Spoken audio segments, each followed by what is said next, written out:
আচ্ছা, যোগাযোগটা দিয়ে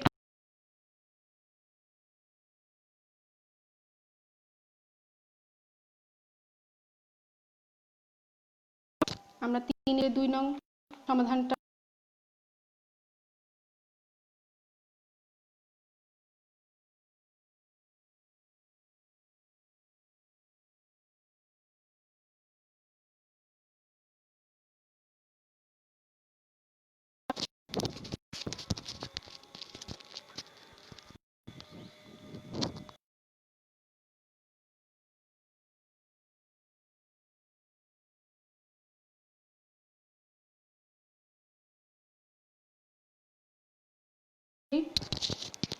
তোলা হয়ে যায় তাহলে আমাকে জানাবে।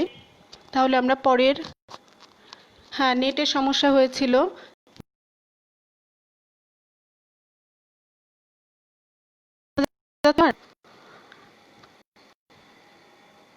কথা শোনা আগে শুনতে পাচ্ছি বলে যদি একটু কম।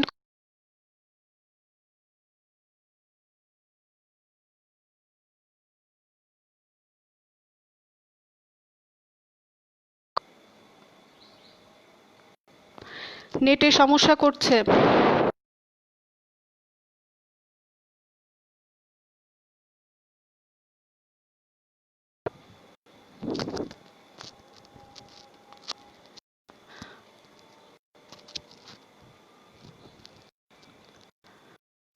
কথা শোনা যাচ্ছে?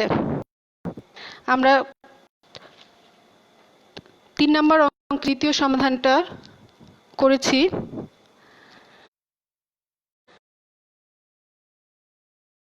এবং ভাজক আমরা ভাগশেষের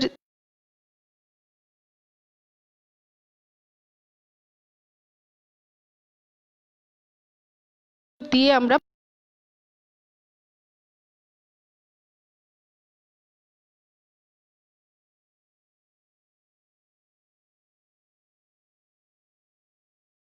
বোঝা গেছে?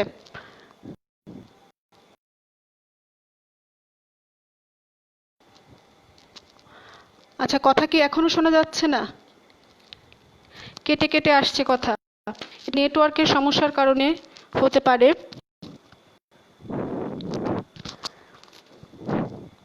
কথা শোনা যাচ্ছে? Not clear. এখন কথা শোনা যাচ্ছে না।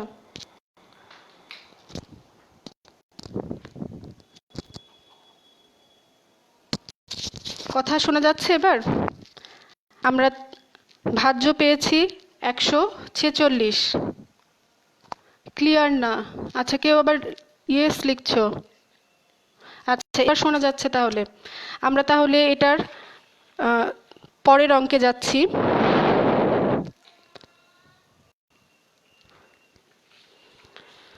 এখানে আরো একটা অঙ্ক রয়েছে, এই 3 নাম্বারে, 3 অর্থাৎ 65 পৃষ্ঠার 3 নাম্বার অঙ্কের 3 নাম্বারে যেটা আছে যে জনাব শম্পার মাসিক বেতন 7,500 টাকা।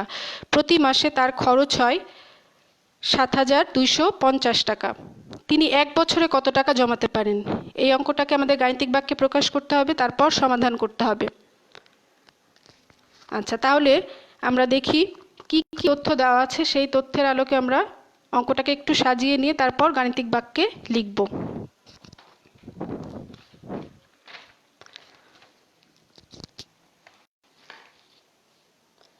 এখানে যেহেতু 1 বছরের জমানো টাকার কথা জানতে চেয়েছে, তাহলে আমরা জানি 1 বছর সমান 12 মাস।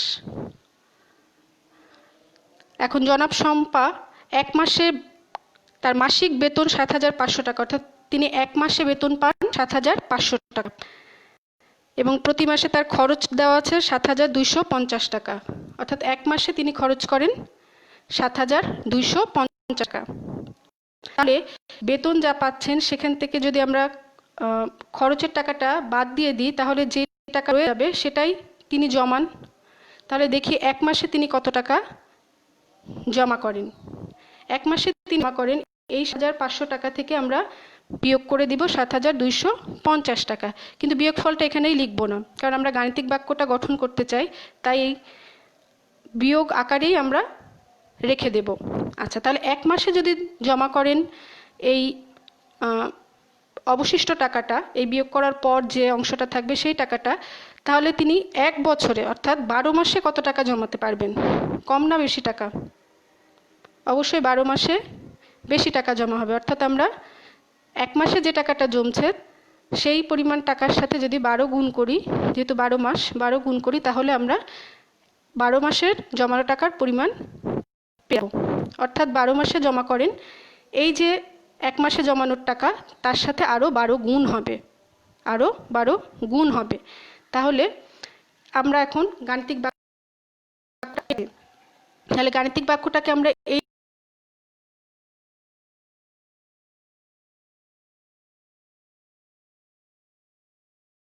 সেই টাকাটা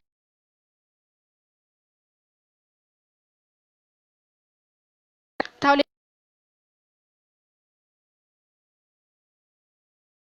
নিব বিয়োগ, যদি ৮,৫০০ থেকে ৭,২৫০ বিয়োগ করলে ২৫০ পাবো।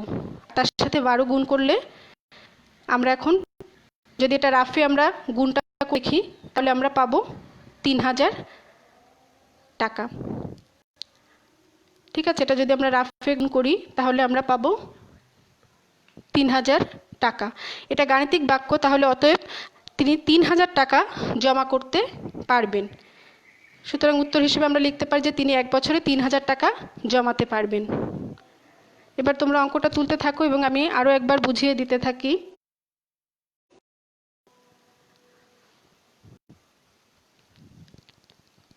আবারও কি কথা কেটে যাচ্ছে?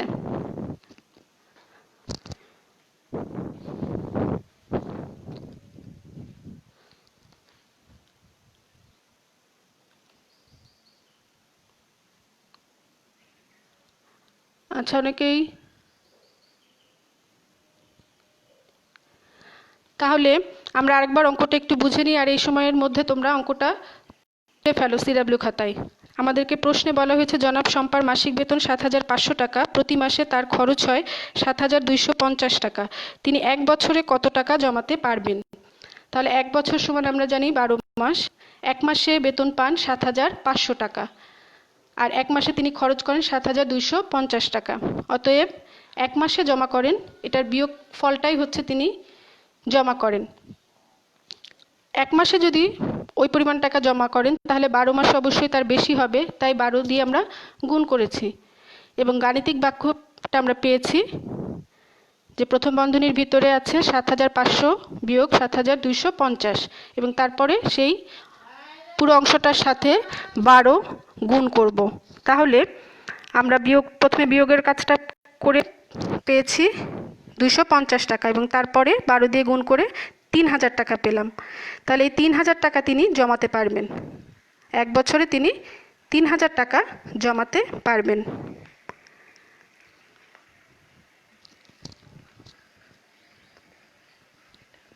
আচ্ছা, এর মধ্যে নিশ্চয়ই অঙ্কটা তোলা হয়ে গেছে।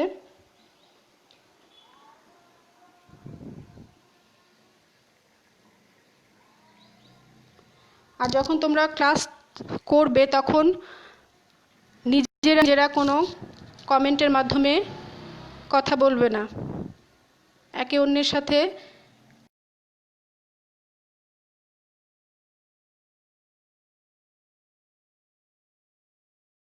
অঙ্ক এবং খাতায় যে কাজ করতে বলা হচ্ছে সেই কাজটিও সঠিক সময়ে শেষ করবে।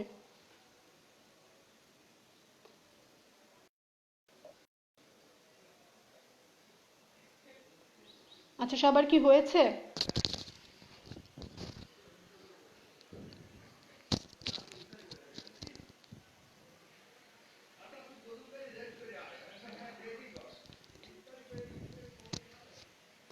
আচ্ছা, অনেকেই লিখেছো হয়ে গেছে।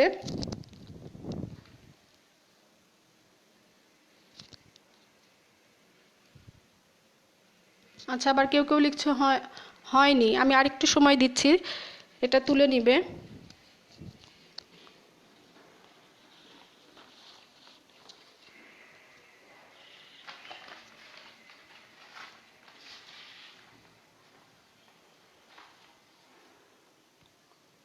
আচ্ছা, এর মধ্যে নিশ্চয় হয়ে গেছে।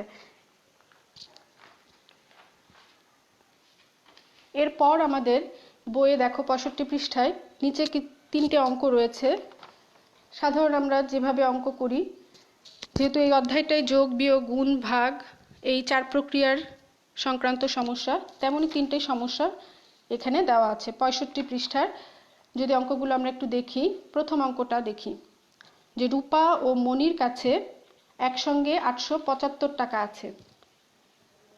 মনির কাছে রূপার চেয়ে 125 টাকা বেশি রয়েছে।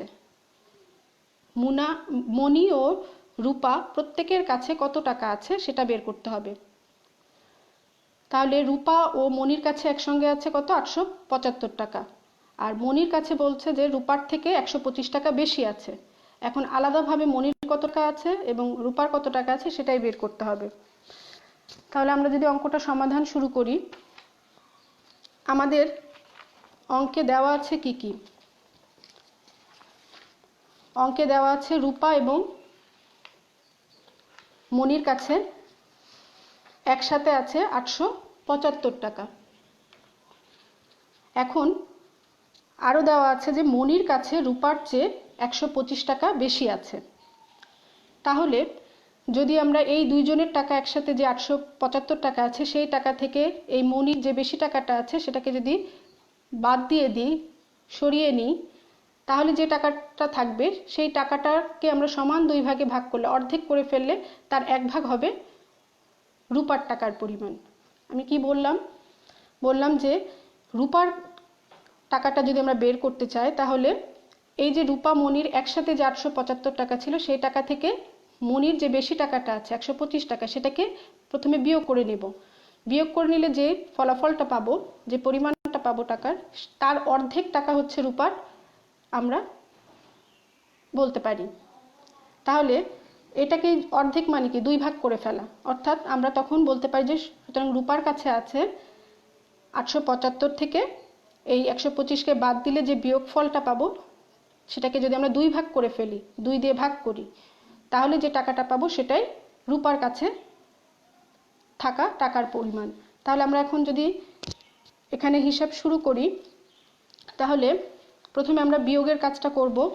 বিয়োগের কাজটা যদি আমরা করি, তাহলে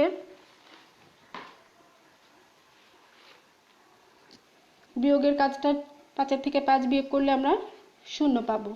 7 থেকে যদি আমরা 2 বিয়োগ করি তাহলে পাবো 5, এবং 8 থেকে 1 বিয়োগ করলে পাবো 7। তাহলে 750 টাকা পেলাম বিয়োগফল হিসেবে, আর ভাগ 2।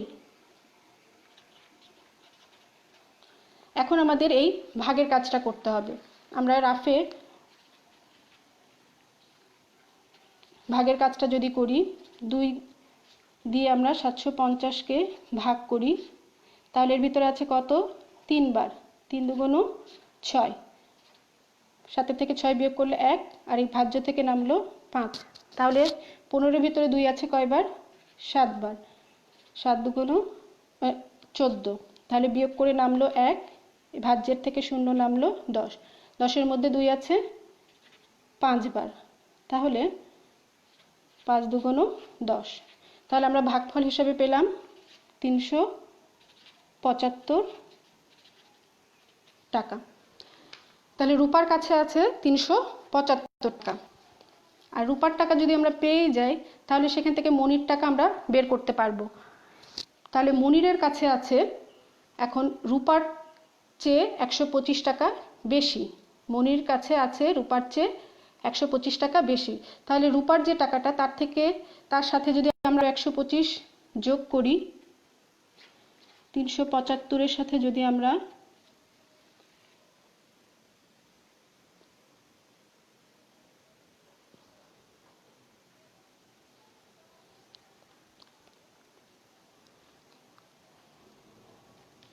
আচ্ছা, তাহলে এর সাথে যদি আমরা 125 যোগ করি,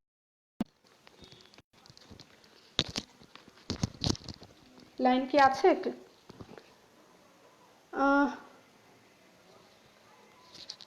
নেটওয়ার্কের কি সমস্যা হচ্ছে? মনে হচ্ছে মাঝে মাঝে লাইন কেটে যাচ্ছে, এখনো শোনা যাচ্ছে।